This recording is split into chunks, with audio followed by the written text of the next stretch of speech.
Premier, thanks so much for chatting with us. Well, thank you. Just wanted to start with some domestic news. Obviously, you heard about the appeals court ruling today. Wanted to get your take on that and what that means for you.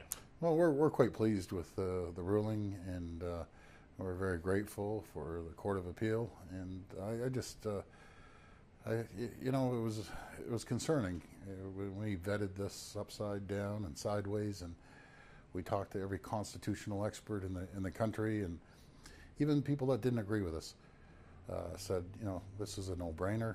15 minutes, decision should be made. And then when the decision went south on us, we thought, wow, we had no choice. And I thought you might ask me the question, so I'd like to read the statement, and this is just part of the Court of Appeal concluded, quote, that there is a strong likelihood that the application judge erred in law and that the Attorney General's appeal to this court will succeed.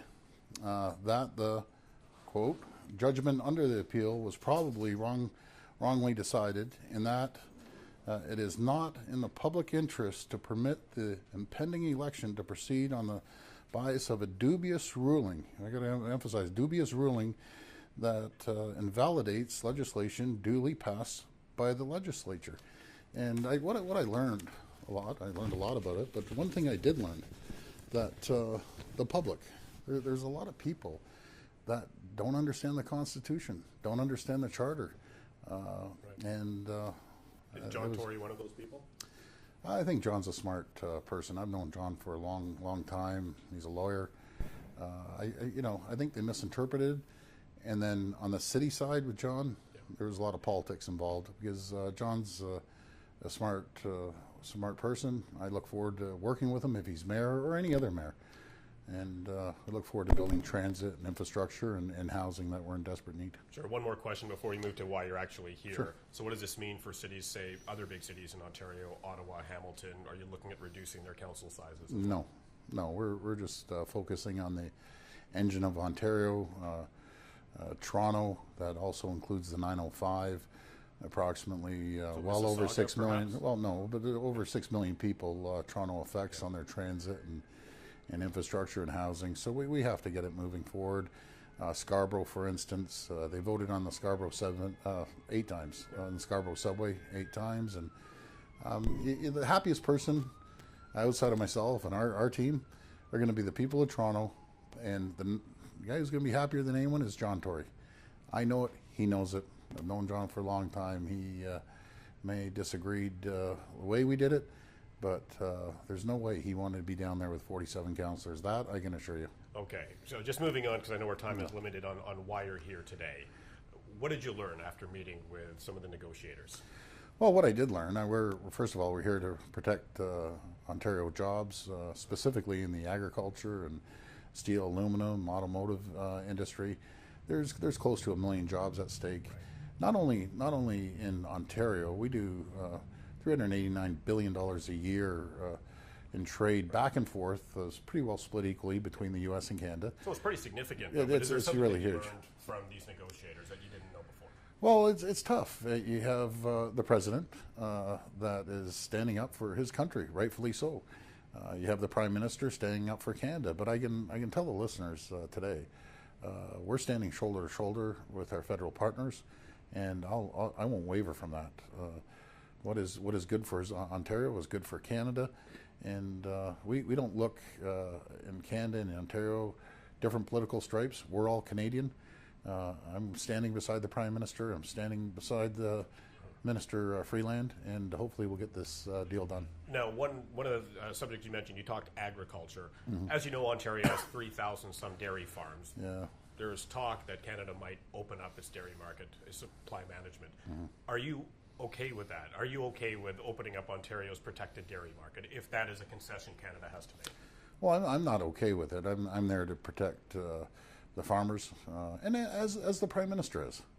And as Minister Freeland, as I learned, her father's a farmer, so she grew up on a farm, and we have to protect the farmers, and on top of that, the automotive and steel and aluminum industries. But we have the two greatest countries in the entire world, the United States and Canada. with trade, along with security issues. We're joined at the hip, and I understand maybe the president may have issues with China. There shouldn't be any issues with Canada, and we'll get through this. I'm pretty confident. But if supply management is opened up even more, and Canadian dairy, if Ontario's dairy market is opened up to American competition, if that's a concession, how would you respond to that? Well, let's cross that bridge. That hasn't happened yet. So Preparing for that scenario? well, I can't say I'm preparing for it. I have confidence in the negotiating team. I think they're doing a great job. They worked all night. They pulled an all-nighter. I'm very grateful. The minister, Freeland, came in after being up negotiating hard all night. We have a great team. Had an opportunity to sit down with the Ambassador McNaughton, along with Ambassador Kraft from the U.S. Had a great discussion at lunch, and everyone's saying the same thing. We want this deal to happen for both sides of the border. There's hundreds of thousands of jobs at stake here in the U.S. Based on this trade deal, and everyone's just doing the right thing for their province or their country or their state, and we've been burning up the phone lines. But at what point do you try to ensure that Ontario's interests are well served if the Canadian federal government has to make concessions? Well, let's cross that bridge when we come to it. We'll sit down and with the Prime Minister and with the Minister and make sure that the farmers, the dairy industry is taken care of. And I know we do that down here. I spent a lot of time in Wisconsin, the dairy capital of the U.S., and they take care of their farmers up there. And we're going to make sure, one way or another, we're taking care of the farmers in Ontario. I can speak for Ontario, but that's what we're focused on. And I know you're a Green Bay Packers fan, and I know you love Wisconsin. Yeah. I just wanted to focus back to another big issue here, and that's the auto sector. There's no guarantee that the United States are going to remove the tariffs on Canada. I mean, how do you convince, from your side as a premier, this administration to drop that? Well, I'm pretty confident the auto sector will move forward. It's so integrated within the companies, be it GM, Ford, Chrysler, Toyota, or Honda.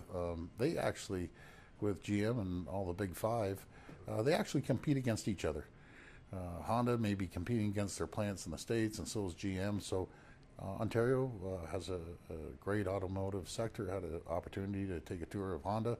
How worried are you, though, that this could fall apart if Canada's not included in the NAFTA 2.0? Well, I'm confident that our federal team's doing a great job. They're negotiating hard, and I have all the confidence in the world. They're going to make a deal here that's going to be beneficial for both sides. Okay, and we're getting to wrap signal, so I just wanted to finish up with one last question. Yep. You had lunch at the Trump Hotel. Yes. Excuse me. You had lunch at the Trump Hotel, which is probably going to infuriate some Liberals. I think I'm at liberty to say this. Ambassador McNaughton was there. Says he goes there all the time. There's one thing I've learned in life: when someone's gracious enough to invite you for lunch, with Ambassador Kraft did, and invited Ambassador McNaughton, you don't question where you go. It doesn't matter if it's a Trump hotel. She could have asked me to go to McDonald's. I would have showed up at McDonald's. But she's just a wonderful person. Built up a great relationship with Ambassador Kraft and Ambassador McNaughton. They're just great people. Okay, so final question is the first question I asked you. What did you learn by coming here today, meeting with these negotiators? Well, I learned quite a few things. I learned we have an excellent team. I was able to get more insight. We have great negotiation. Well, I'm not at liberty to talk about what the federal government's negotiating. I know they've been very open with us, and we're obviously a big partner with the federal government. We have 53% of the overall trade in Canada. They're working hard for people of Ontario, as they are for people of Quebec and out east and out west. It's a tough job, and I'm behind them. I'm behind them, and I support them. And I just want to get this deal done because it's going to be beneficial for the two greatest countries in the entire world.